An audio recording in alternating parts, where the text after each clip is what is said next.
counter to medical science. Chromosomes, anatomy, physiology, genetics. This is medical science. That's how we categorize things. But that should take second place to this feeling, this notion of gender identity. Unbelievable.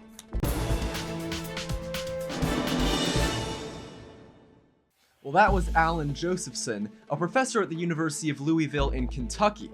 He was speaking on a Heritage Foundation panel about gender dysphoria and saying some pretty mild-mannered stuff along the lines of, hey, maybe we shouldn't totally throw biology out the window in favor of the everything is a social construct mindset.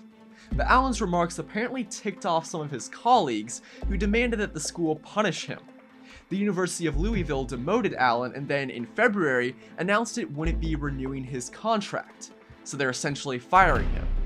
Alan's now suing the school, claiming it violated his free expression and due process. But let's listen in to some of the stuff he actually said at that panel. Trigger warning, get your kids out of the room and brace yourself for some really incendiary, far-right opinions. Well, why should we listen to a 9-year-old about time they're going to go to bed? We don't let them vote, we don't let them drive. And so we're going to let them at the age of 8 or 9 decide that they're no longer a male or female.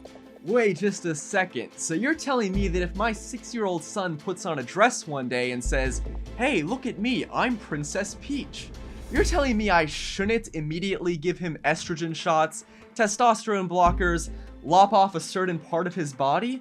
What are you talking about? Transgender ideology also is neglectful of the need for developing coping skills and problem-solving skills in children. I want you to think of pain for a minute, and pain in a generic sense of distress.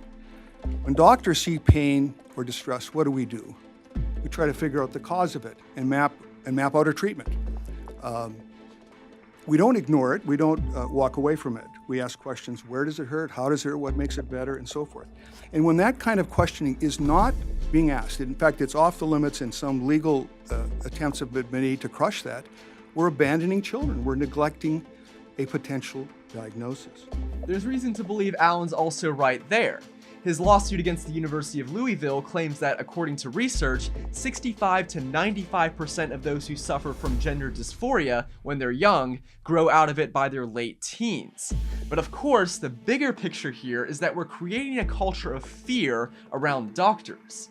They're probably terrified that parents in San Francisco and other big cities will accuse them of transphobia if they don't immediately jump to the irreversible fix of hormone injection and surgery.